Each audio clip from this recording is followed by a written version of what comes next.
We continue our reading of Lest We Forget, a daily devotional by author George R. Knight. Today's reading, January 31, Prisoner Bates. Sufficient unto the day is the evil thereof. Matthew 6:34.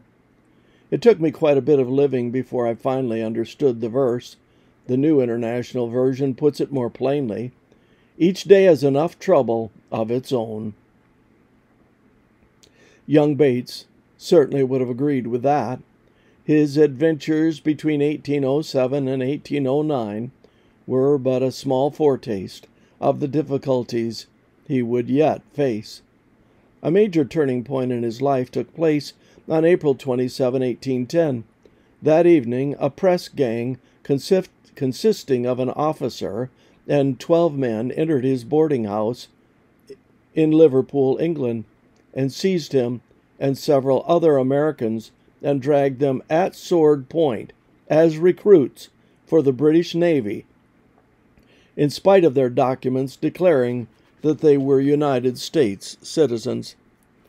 To us, such treatment may reside at the edge of our imagination, but those were different times. Britain was in the midst of a death struggle with Napoleon, and its navy needed men. Because of low pay, filthy living conditions, poor rations, and customary floggings, it was almost impossible to gain enough recruits. By the beginning of America's war with Britain in 1812, the British Navy contained approximately 6,000 Americans. 17-year-old Bates would spend the next 5 years, 1810 to 1815, as a guest of the British government, serving about half of his time as a sailor in the Royal Navy and the other half as a prisoner of war. His experiences indicate the tough stuff the young man was made of.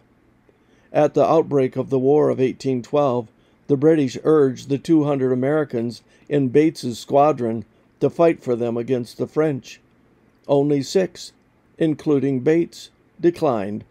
His principle-based refusal cost him dearly. On one occasion, in a conflict with the French fleet, all of the Americans, except him, Bates reported, assisted the British. For his intransigence, a British officer knocked Bates to the floor and ordered him put in leg irons.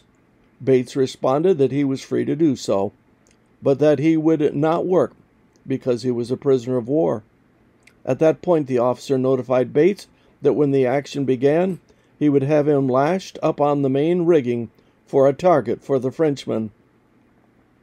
That spirit of independence and determination would characterize Joseph Bates for the rest of his life, and it is that principle-based and courageous approach to life that made him the forceful sort of person who would put his energies into building a movement on the ruins of Millerism. May his tribe increase. God needs Joseph Bateses in every congregation. And this concludes our reading of Lest We Forget.